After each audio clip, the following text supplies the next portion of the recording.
விஜய் வர்றதால காவேரி ரொம்ப சந்தோஷப்படுறாங்க. அடுத்து விஜய் காவேரியை ரொம்ப அக்கறையா கவனிச்சுக்கிறாரு.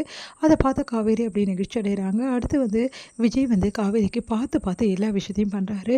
அவங்களுக்கு டாக்டர் இப்படிலாம் பார்த்துக்க சொன்னாரு அப்படின்னு சொல்லிட்டு காவேரிக்கு அவங்க கவனமா அவங்களுக்கு ஊட்டி விடுறது, அவங்களுக்கு குளிர்ச்சியான உணவுகள் தர்றது, அவங்கள நல்லபடியா பார்த்துக்கிறது, அவங்களுக்கு வேப்பிலை அதெல்லாம் அரைச்சு வச்சிருக்காங்க. வேப்பிலை அதுக்கப்புறம் மஞ்சள் எல்லாமே அதையெல்லாம் அவ்வளோ அழகா ஒண்ணு ஒண்ணா சில்லுன்னு பூசி விடுறாரு. அடுத்து அவங்களுக்கு இளநீர் கொடுக்குறாரு. நல்லபடியாக அவங்கள கவனிச்சுக்கிறாரு. பார்த்து பார்த்து எல்லாம் செய்கிற விஜய் பார்த்துட்டு அப்படியே காவேரி பூரிப்படைகிறாங்க. அடுத்து காவேரி விஜய் கிட்ட கேட்குறாங்க, காலம் ஃபுல்லாக இதே மாதிரி அக்கறையோடையா அரவணைப்போட என்கிட்ட இருப்பீங்களா விஜய் அப்படி சொல்லிட்டு கேட்குறாங்க. என்னடி நீ இப்படி பேசுகிற, அது எப்படி நான் இல்லாமல் போயிடுவேன் அப்படி சொல்லிட்டு கேட்குறாங்க. இல்லை விஜய், நீங்கள் குழந்தை வந்தோன்னே மனசு மாறிடுவீங்க. குழந்தை மேலே தான் உங்களுக்கு ஃபுல் அண்ட் ஃபுல் பாசம் போயிடும். அதுக்கப்புறம் என் மேலே இந்த அளவு அக்கறைலாம் இருக்கவே இருக்காது.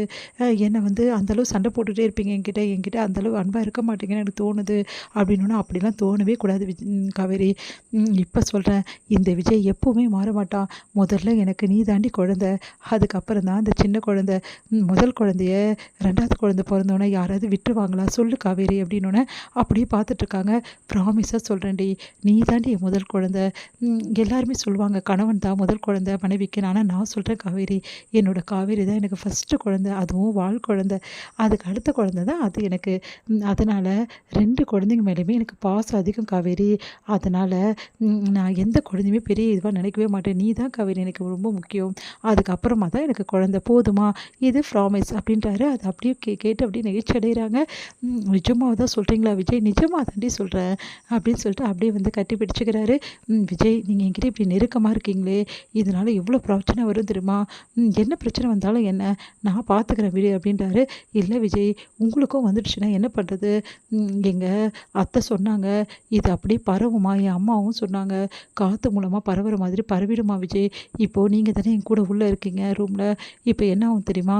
உங்களுக்கும் இது பரவிடும். அதுக்கப்புறம் என்ன பண்ணுறது நீங்களே சொல்லுங்கள்.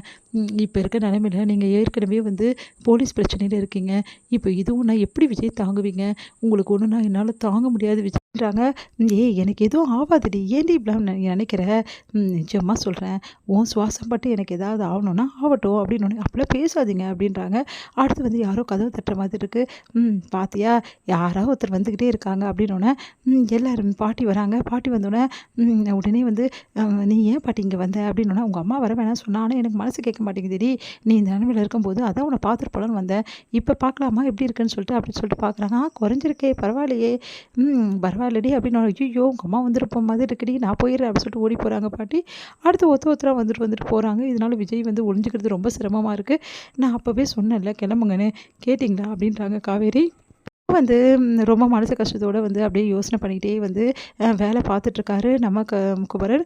அதை பார்த்து நிவின் என்னென்ன என்ன ஆச்சு, ஏன் இப்படி இருக்க? நான் அதான் சொன்னேன்ல, கடையெல்லாம் ரெடி பண்ணிடலாம் சொல்லிட்டு.